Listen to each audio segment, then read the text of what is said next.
오늘 말씀을 보겠습니다. 오늘 말씀은 창세기 50장 19절에서 21절 말씀입니다.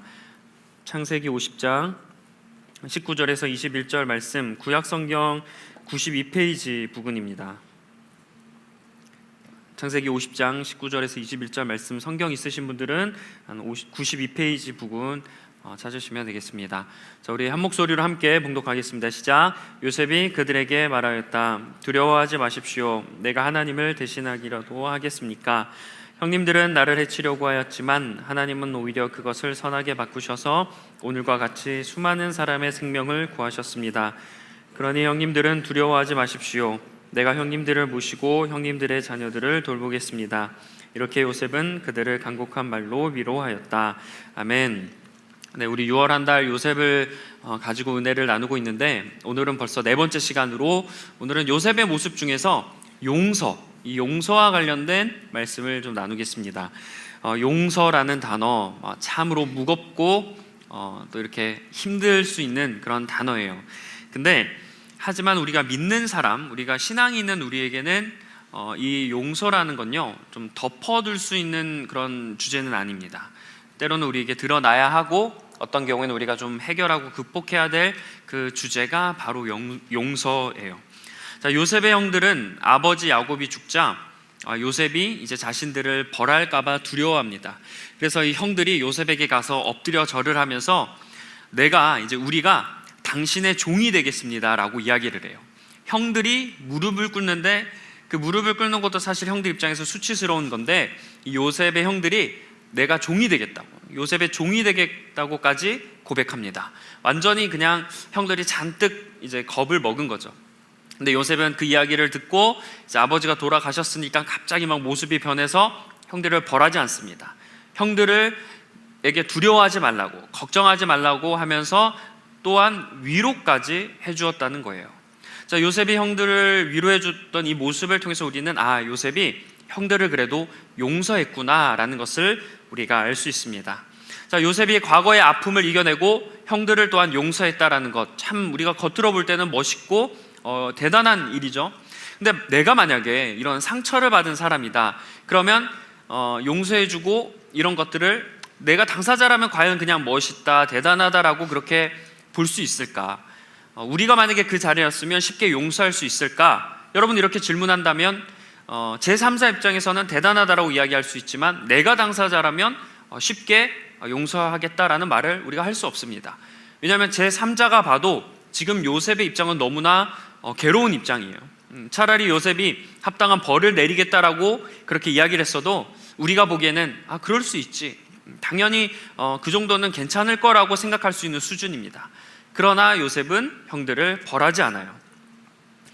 자, 이집트 총리가 된 다음에 요셉이 형들을 처음으로 만나게 되는 그런 상황을 한번 보겠습니다. 창세기 42장에 이런 말씀이 있어요. 그때 요셉은 나라의 총리가 되어서 요셉의 형들은 거기에 이르러서 얼굴을 땅에 대고 엎드려 요셉에게 절을 하였다. 요셉은 형들을 알아보았으나 형들은 요셉을 알아보지 못하였다. 요셉은 이제 자기가 팔려나간 이후에 오랜 세월이 지난 다음 거의 한 10몇 년, 한 12년, 13년 그 정도쯤이에요. 그 정도가 지난 다음에 이제 형들을 처음 보는 거예요. 그때 요셉은 형들을 말씀해 보니까 알아봤다라고 합니다. 근데 형들은 요셉을 알아차리지 못해요. 그래도 그 요셉 입장에서는 아마 요즘 얘기하는 PTSD가 오지 않았을까. 나를 팔았던 형들이 지금 내 앞에 딱 나타나 있는 거예요. 심장이 떨리기도 하고, 가슴이 막 두근두근 떨리기도 하고, 호흡하기조차, 숨쉬기조차 힘든 그런 상황이지 않았을까. 전혀 예상하지 못한 그 상황, 나를 버렸던 사람들이 지금 내 앞에 한 명도 아니고 그 열댓 명의 사람이 지금 있는 모습을 보면서 요셉은 아마 마음이 되게 불편했을 겁니다. 근데 참 신기하죠. 가해자는 잊고 살아도 피해자는 절대로 잊지 못하고 삽니다. 지금 그런 모습이에요. 형들은 잊었어요. 그러나 요셉은 절대로 형들을 잊지 않았습니다. 자, 요셉은 시간이 많이 흘러도 또 이집트 총리가 되었어도 상처가, 그 아픔이 회복된 게 아니에요. 요셉은 지금까지 그 수많은 그 10여 년의 그 세월 동안 가슴 한켠에는요, 내가 버려졌다는 그 아픔을 지니고 살았던 거예요. 그리고 또한 달리 생각해 보면 계속해서 매일매일 가족들을 향한 그 그리움, 그것을 가지고 살았다는 겁니다. 그러니까 요셉은 계속 형들을 기억하고 가족을 생각했으니까 형들을 딱 보고 알아차리는 거예요. 분명 외형적으로도 많이 변했을 텐데 요셉이 알아차리는 모습을 보면 계속 그러한 마음을 지니고 살고 있었다는 걸 알 수 있습니다. 자, 요셉은 총리가 되기 전에 이미 형들을 용서하지 않았어요. 그리고 총리가 된 직후에 이제 내가 그래도 권력을 누릴 수 있으니까 이 정도 되면 내가 그래도 좀 용서할 수 있다. 그래서 총리가 된 이후에 바로 용서를 한 것도 아닙니다. 자, 오늘 이 말씀에서는 요셉이 형들을 시험해요.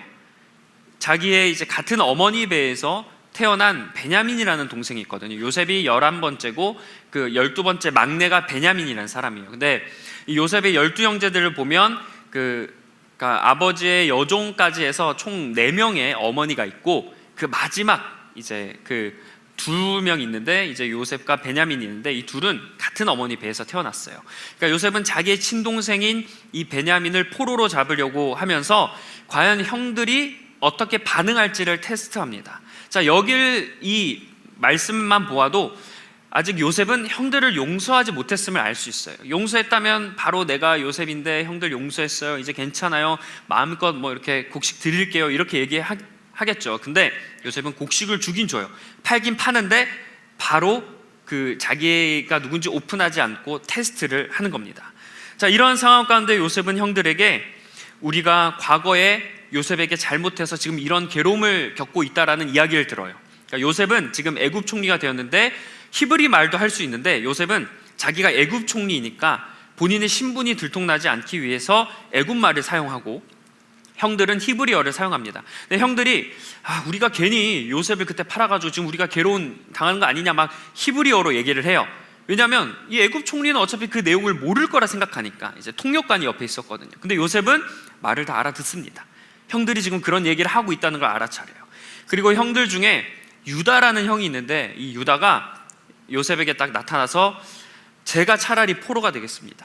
그러니까 이 베냐민을 풀어주십시오. 이 베냐민마저 포로가 되면 우리 아버지는 큰일 납니다. 이런 고백을 들어요. 자, 이런 상황 가운데서 요셉이 이렇게 반응합니다. 자, 그 말씀이 창세기 45장에 기록되어 있는데, 자, 요셉은 북받치는 감정을 억누르지 못하고 자기의 모든 시종들 앞에서 그만 모두를 물러가라고 소리쳤다. 주위 사람들을 물러나게 하고 요셉은 드디어 자기가 누구인지를 형제들에게 밝히고 나서 한참 동안 울었다. 그 울음소리가 어찌나 크던지 밖으로 물러난 이집트 사람들에게도 들리고 바로의 궁에도 들렸다라고 말씀합니다. 결국 요셉은 그 형들의 대화와 유다의 부탁을 듣고 이제 그제서야 자기가 요셉임을 밝혀요. 그러니까 밝히고 나서 분노를 표출한 게 아니라 요셉이 어떻게 했습니까? 펑펑 울었다라고 했습니다. 자기가 요셉이에요 하면서 요셉은 막 울었어요. 그것도 쫓아낸 주변 사람들이 들릴 정도로, 그리고 게다가 왕인 그 바로가 들릴 정도로 엄청 대성통곡을 한 겁니다. 그냥 울었다고 해서 남자니까 그냥 눈물을 그냥 또르르 이런 흘린 정도가 아니에요. 그냥 서럽게 막 소리를 지르면서 그 울 때 막 이렇게 으악 하면서 막 우는 거 있잖아요. 그 정도로 막 크게 대성통곡을 했을 겁니다. 자, 요셉이 울었던 건 왜 울었을까요? 형들을 향한 감정 때문이에요. 자, 다른 성경 번역본을 보면 요셉이 울었던 이유를 이렇게 얘기해요. 요셉이 형들에 대한 정을 억제하지 못했다. 그러니까 이게 분노 때문에 이게 막 화가 나니까, 막 화가 나면 애들 같은 경우에는 막 화가 나면 막 이러면서 울잖아요. 그런 눈물이 아니에요. 형들에 대한 감정, 정이 있는 거예요. 그러니까 그 가족에 대한 마음이 있기 때문에 요셉은 그걸 자기를 밝히면서 엄청 흐느껴하며 울었던 겁니다. 지금 형들이 본인에게 했던 것을 자책하고 있고, 또 유다는 또 변화된 모습들, 형들이 이제 변화된 모습들을 보여주니까 요셉은 이제 다양한 감정이 본인에게 들었던 거예요. 그동안 형들에 대한 분노와 상처, 그리고 그럼에도 불구하고 가족이니까 그 가족에 대한 사랑, 이 감정들이 뒤섞여서 눈물이 났던 거고, 이 요셉의 눈물의 의미는 무엇이냐면 바로 용서입니다. 사랑하는 우리 청년 여러분, 우리도 요셉처럼 용서할 수 있는 사람들이 되길 간절히 소망합니다. 물론 용서는 괴롭고 힘들어요. 그 사람만 생각하면, 또는 그 그룹 무리만 생각하면 막 이렇게 감정이 갑자기 막 주체할 수 없고, 그리고 많이 괴롭고, 그리고 견딜 수 없습니다. 그러나 오늘 이 말씀을 보면 오늘 이 요셉의 모습을 통해서 하나님이 우리에게 주시는 메시지는 그럼에도 불구하고 우리가 용서해야 한다는 점이에요. 자, 주님을 생각해 보세요. 주님은 용서, 이 베드로가 몇 번이나 용서합니까? 주님이라고 물었어요. 지금뿐만 아니라 당시에도 용서는 매우 중요한 화두였던 겁니다. 근데 주님은 7번이 아니라 70번씩 7번, 그러니까 70번 곱하기 7, 490. 근데 이게 뭐 횟수가 중요한 게 아니라 계속해서 끊임없이 용서하라고 말씀하셨어요. 주님은 용서를 매우 강조하셨다는 거예요. 자, 주님은 말로만 용서하라고 강조하신 게 아니에요. 직접 그 용서를 보여주셨습니다. 대표적인 게 베드로를 용서하신 거예요. 자, 예수님께서 죽기 직전에 베드로가 부인하죠. 근데 주님께서 부활하셨어요. 다 부활하고 나서 주님이 화가 나서 베드로 어디 갔어? 베드로 어디 갔어? 근데 베드로 찾기만 해봐. 내가 그냥 가만두지 않을 거야. 이제 너는 내 제자가 아니라 내 원수다. 나는 이제 너랑 말하지 않을 거야 라고 하십니까? 주님이 직접 찾아가서 용서하셨어요. 그리고 주님께서 더 놀라운 건 뭐냐면 베드로에게 가서 용서를 베푼 것을 넘어서 내 양을 먹이고 치라고 하면서 축복까지 해주셨던 거예요. 주님은 이렇게 용서하는 삶을 살아가셨습니다. 자, 그러면 베드로만 주님께 용서를 받았을까요? 아니죠. 우리도 마찬가지로 주님께 용서를 받았습니다. 여러분, 그렇죠? 우리도 주님께 제사함, 우리의 죄와 허물을 주님께서 용서해 주셨어요. 사실 주님 앞에서 우리는 죄가 많고 부끄러운 사람들입니다. 떳떳한 사람들이 없을 거예요. 그런데 주님은 우리의 그 죄를 용서해 주셔서 우리가 죄사함을 받았다, 자유함을 받았다라고 해요. 그리고 여러분, 지금도 우리는 그 죄사함의 은혜를 누리고 살아가는 줄 믿습니다. 아멘이시죠? 하나님이 과거에만 여러분을 용서해 주시는 게 아니고 지금도 용서해 주시는 분일 줄 믿습니다. 그러므로 주님이 용서하셨듯이 우리도 서로 용서하며 살아가야 해요. 주님이 살아가신 삶이 용서의 삶이었기 때문입니다. 자, 그러면 이런 말씀이 또 주님께서 베드로가 또 이런 말씀을 했어요. 자, 골로새서 3장 13절 말씀인데, 누가 누구에게 불평한 일이 있어도 서로 용납하여 주고 서로 용서하여 주십시오. 주님께서 여러분을 용서하신 것 같이 여러분도 서로 용서하십시오. 이게 사도 바울의 고백이거든요. 사도 바울도 용서하라고 해요. 근데 용서해야 되는 근거가 뭐냐면 주님이 여러분, 그러니까 나를 용서했기 때문에 나도 다른 사람을 용서해야 된다는 겁니다. 우리가 주님의 삶의 여러 모습들이 있는데 여러 가지 중에 몇 가지는 우리가 잘 본받아 실천하지만 어떻게 보면 우리에게 가장 실천하기 어려운 주제, 그게 바로 용서예요. 내가 사랑받고 사랑하자 이런 긍정적인 것들은 좀 우리가 하지만 내가 해야 될 것 중에 좀 내가 불편하고 어렵고 내가 조금은 포기해야 될 것들이 잘 되지 않는데 그 중에서 가장 우리에게 힘든 일이 있다면 아마 용서가 아닐까 생각합니다. 근데 주님은 우리를 용서의 자리로 초대하시는 거예요. 내가 너를 용서했듯이 너도 용서할 수 있겠니? 너의 믿음을 용서로 나에게 보여줄 수 있겠니? 주님이 우리에게 용서를 말씀하고 계세요. 그리고 우리는 이미 용서받았지만 앞으로도 용서받아야 합니다. 여러분, 우리가 앞으로 죄를 짓지 않고 살아갈 자신 있으십니까? 저도 자신이 없어요. 물론 거룩하고 성결하게 살아가야겠지만 앞으로 평생 내가 죄를 짓지 않고 살아간다라는 그런 확답은 하지 못하겠습니다. 그래서 우리도 앞으로도 우리는 용서의 은혜가 필요한 사람들이에요. 그렇기 때문에 주님은 또 이런 것에 대해서 이렇게 말씀하십니다. 자, 너희가 각각 진심으로 자기 형제 자매를 용서해 주지 않으면 나의 하늘 아버지께서도 너희에게 그와 같이 하실 것이다. 이게 주님의 말씀이시거든요. 너희가 진심으로 자기 형제 자매, 그러니까 주변 사람들을 용서해 주지 않으면 나의 하늘 아버지, 그러니까 하나님께서도 너희에게 그와 같이 하실 것이다. 그러니까 용서하지 않을 거다라고 말씀하세요. 그러니까 내가 만약에 다른 사람을 용서하지 않으면 하나님께 내가 용서를 받지 못한다는 겁니다. 자, 우리도 용서 받아야 될 사람들이잖아요. 근데 내가 다른 사람을 용서해 주지 않으면 나는 이제 앞으로 하나님께 용서를 받지 못한다는 거예요. 여기서 중요한 건 여러분, 하나님께서 여러분을 용서하지 않는다라는 게 아니죠. 어떤 게 주안점일까요? 나도 용서하며 살아야 한다. 그게 포인트인 겁니다. 자, 그리고 주님은 용서를 또 중요하게 여기신 것 중에 하나가 기도를 가르치실 때 이렇게 말씀하십니다. 우리가 우리에게 죄 지은 자를 용서하여 준 것 같이 우리 죄를 용서하여 주시고, 이거 어떤 거죠? 주기도문이죠. 우리 죄를 사하여 준 것 같이 우리에게 죄를 지은 사람을 사하여 달라는 주기도문의 고백이에요. 근데 여기서 전제가 뭐예요? 우리에게 죄 지은 사람을 내가 먼저 용서하여 준 것처럼 하나님께서 나를 용서해 달라는 거예요. 그러니까 내 죄 용서를 받기 위해서 뭐가 필요하다는 거예요? 내가 다른 사람을 용서하는 게 필요하다는 거예요. 그러니까 이런 거죠. 내가 다른 사람을 용서하지도 않으면서 어떻게 내가 하나님께 하나님 내 죄를 용서해 주세요 라고 말할 수 있겠느냐는 거예요. 자, 우리가 하나님을 믿고 또 이웃을 사랑한다, 이웃을 섬기겠다라는 말을 많이 하잖아요. 근데 그 중에 사랑 안에는 용서가 들어갑니다. 세상의 사랑 중엔 용서가 없어요. 사랑하니까 용서하는 거고 사랑하니까 이해해 주는 거예요. 그러니까 여러분이 내가 주님의 마음을 가지고 사랑하며 살아야겠다, 가족뿐만 아니라 친한 사람들뿐만 아니라 내가 이 공동체를 사랑하고 주변 이웃들을 사랑하겠다라고 얘기하면 그 안에 어떤 우리에게 성품이 필요하다는 거예요? 용서의 성품이 필요하다는 겁니다. 그러니까 돌려서 얘기하면 내가 용서하지 않으면 내가 아직도 참된 사랑을 실천하지 않는다는 거죠. 이렇게 이게 바로 주님이 말씀하시는 용서고 기독교적인 용서가 바로 이런 거예요. 용서해야 되는 이유, 그리고 우리는 용서받을 수밖에 없는 사람. 주님은 이렇게 말씀하십니다. 자, 우리가 살다 보면 미워하는 감정이 들 수밖에 없죠. 마음에 들지 않고 증오도 생기고 기분도 상하고 여러 부정적인 감정이 사람이나 환경이나 여러 개 들 수밖에 없어요. 근데 과연 이런 부정적인 감정들이 하나님이 주시는 것일까라고 한번 질문해 본다면 그렇다라고는 이야기는 하지 못합니다. 주님이 주시는 감정은 아니에요. 주님이 주시는 감정은 사랑과 온유함과 인내와 이런 거 아니겠습니까? 용서 아니겠습니까? 근데 내가 그런 용서하지 못하고 미워하는 감정을 꽉 붙잡고 살아가는 건 악한 영이 주는 마음을 우리가 품고 살아가는 거예요. 그래서 그 감정들을 빨리 내쳐야 됩니다. 나에게 용서하지 못하는 어떤 아픔과 미움과 상처를 가지고 살아가면 계속 내 마음이 다쳐요.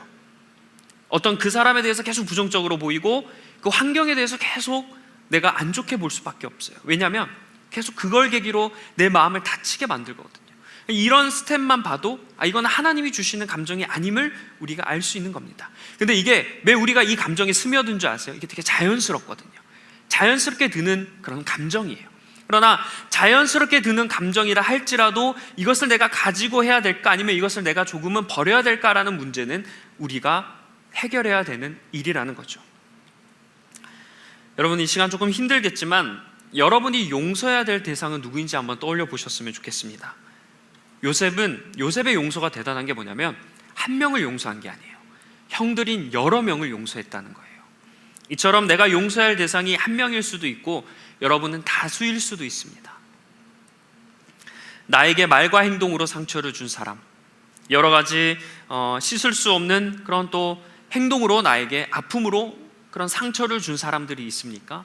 여러분에게 아픔을 준 사람들을 지금 한번 떠올려 보셨으면 좋겠어요.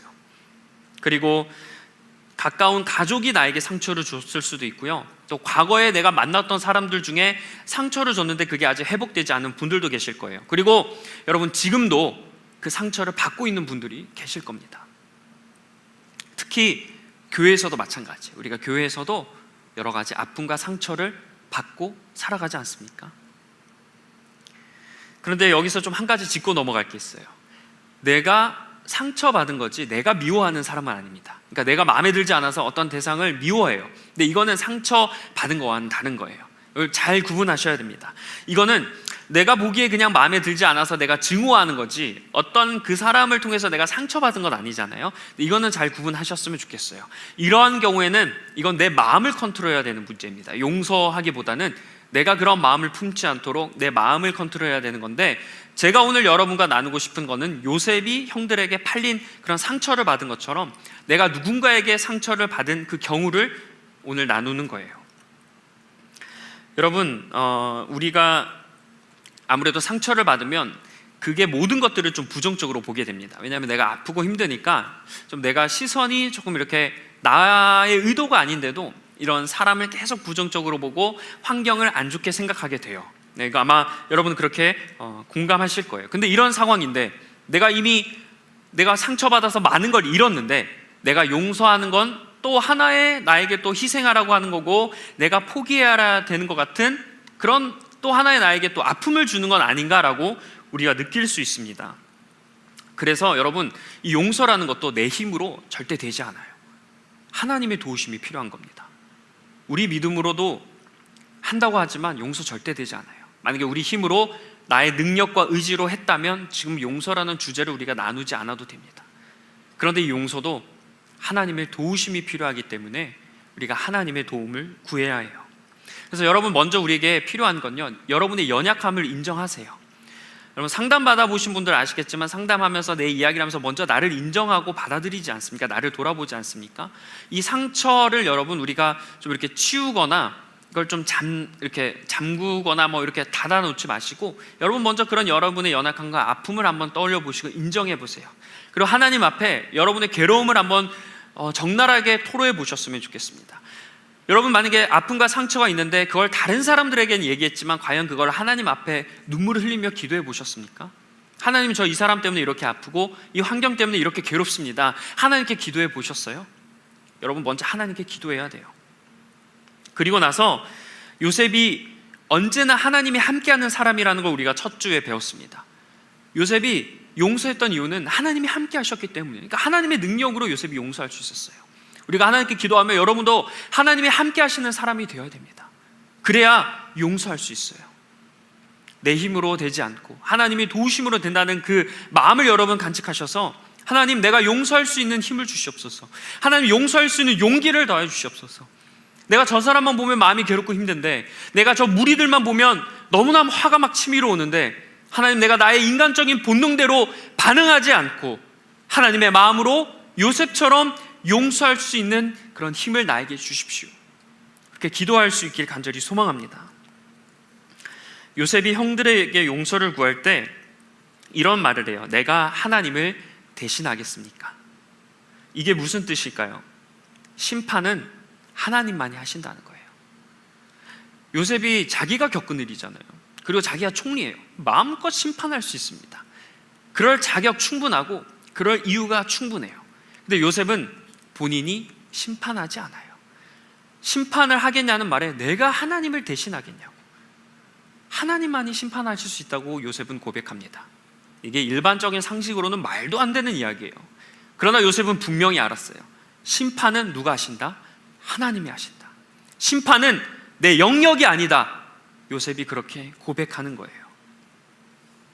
만약 내가 용서하지 못하면, 여러분이 만약에 용서하지 못하는 사람이 계시다면 그거는 어떻게 보면 내가 심판자로 있는 거예요. 하나님이 심판자라는 고백을 하지 않는 겁니다.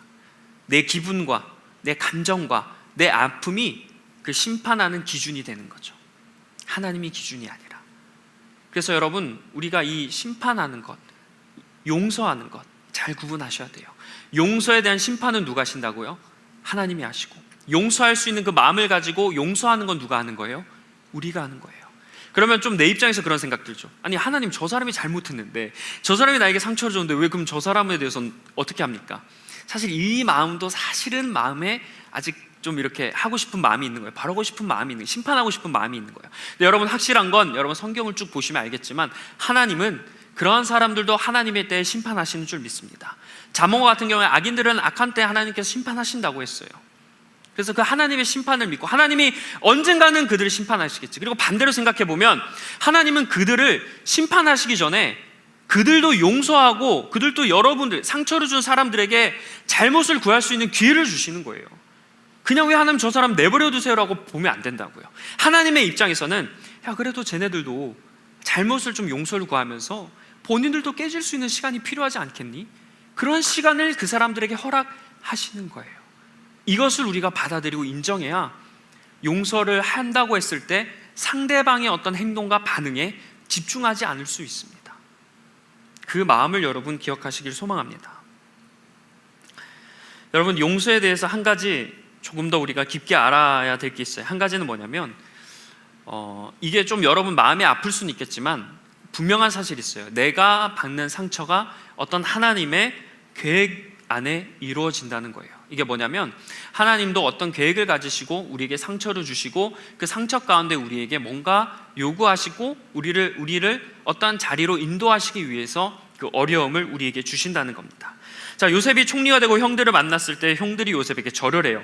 근데 그 모습을 보면 요셉이 그 모습을 보면서 어떤 감정이 들었냐면 분노가 들기 전에 그 말씀 딱 성경 구절에 뭐라고 되어 있냐면 어렸을 때 꿨던 꿈을 기억했다라고 얘기해요. 요셉이 저라는 형들을 보면서 자기가 어렸을 때 그 몇 번 꿨던 꿈을 기억한다고 성경은 말하거든요. 하나님이 그 꿈을 기억하게 해주신 거예요.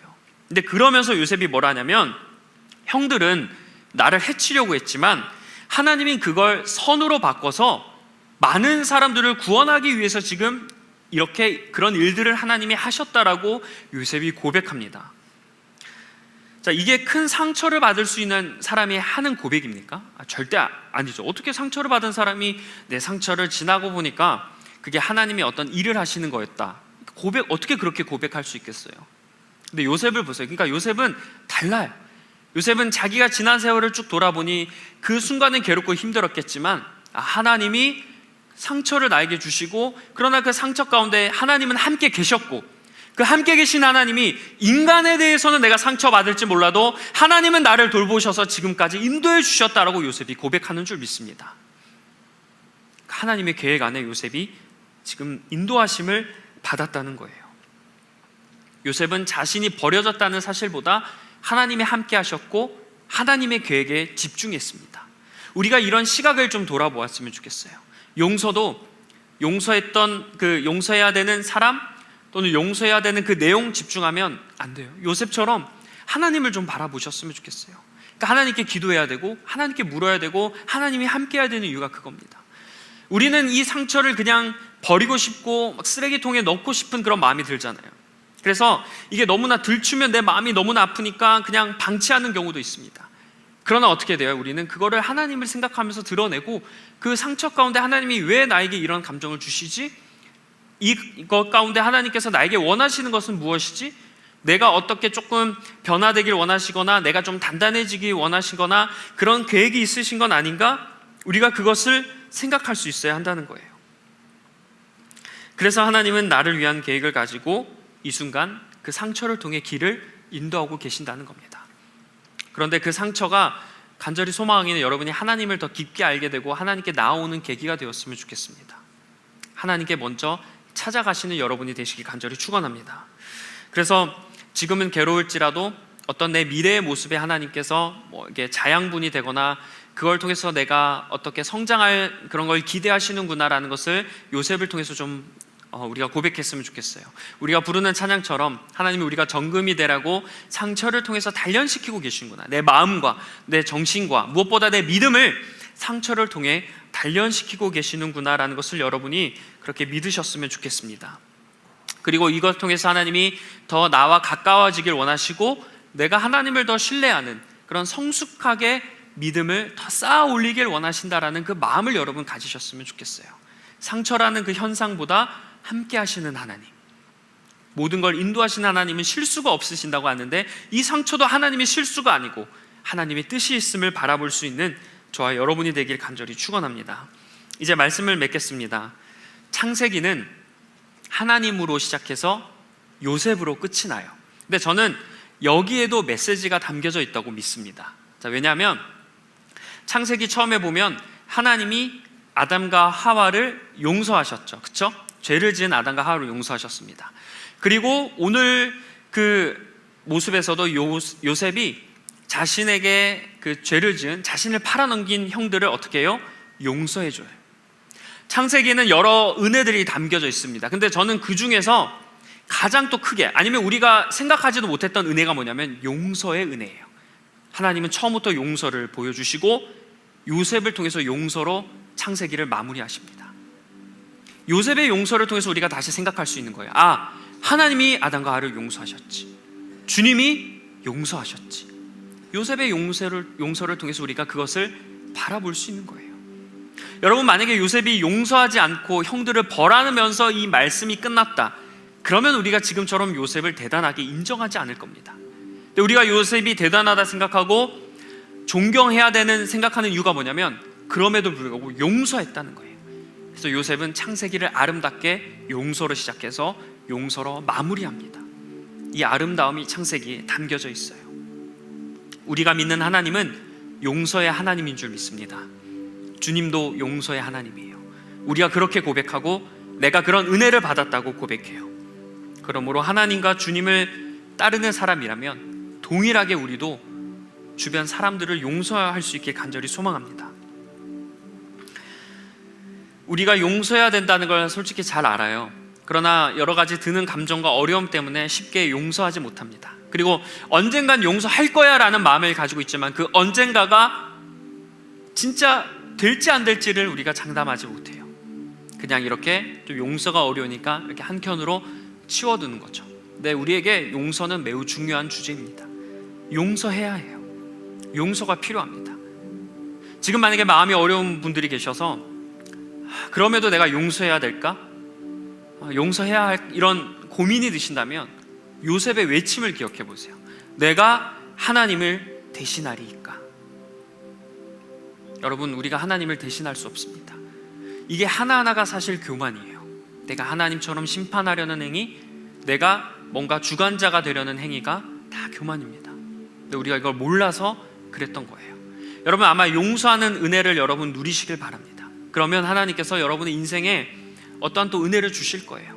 여러분이 그 사람을 놓고 가슴 아파하며 울면서 용서하기 싫지만 그럼에도 끝까지 붙잡고 용서하는 모습을 가지고 여러분이 부단히 노력하신다면 하나님께서 그 마음을 위로해 주실 줄 믿습니다. 내 마음을 너희 알겠지. 이게 나의 마음이란다. 주님께서 하나님의 마음을 돌봐 주실 거예요. 그리고 여러분이 상처난 마음, 막 갈기갈기 찢겨진 그 마음, 하나님께서 손을 어루만져 주실 줄 믿습니다. 여러분, 이제 기도하고 찬송하고 기도할 텐데 가족, 주변 사람들, 가깝게 하는 사람, 그리고 교회에 있는 사람들부터 한번 용서해야 될 대상들을 바라보시고 용서를 실천해 보셨으면 좋겠어요. 그러면서 우리가 조금 더 성장해가는, 지금 수준에서 좀 머물기보다 정말 용서하면서 그 용서의 하나님을 우리가 경험하고 나도 그렇게 살아가겠노라고 다짐할 수 있는 저와 여러분이 되길 간절히 축원합니다. 기도하겠습니다. 하나님, 오늘은 우리가 용서라는 주제를 가지고 말씀을 나눴습니다. 예전부터 받은 상처와 또 어려움 가운데 하나님, 용서하기 어려운 사람들이 있습니다. 심지어 그 사람을 매일 마주해야 되고 어쩔 수 없이 관계해야 되는 사이가 있기 때문에 더 우리 마음을 힘들게 할지 모르겠습니다. 그러나 하나님, 우리는 용서하라고 주님께서 말씀하십니다. 요셉의 용서, 이 요셉의 용서는 주변 사람들을 살렸고 그의 믿음마저 살리는 모습을 보여주었습니다. 우리가 할 수 없으니, 우리 의지대로 불가능할 것 같으니 주님께서 우리의 마음을 어루만져 주시고 주님께서 우리에게 힘을 주셔서 용서할 수 없는 사람을 용서할 수 있는 그런 모습을 우리에게 허락하여 주시옵소서. 그래서 우리 마음에 조금 더 하나님의 그런 아픔을 알아가고 주님의 십자가 사랑을 말로만 이야기하는 것이 아니라 삶의 자리에서 실천해가며 날마다 나를 버리고 나를 낮추고 나를 희생하는 주의 제자로 살아갈 수 있도록 주님 함께하여 주시옵소서. 오늘 말씀 우리 주 예수 그리스도의 이름으로 기도합니다.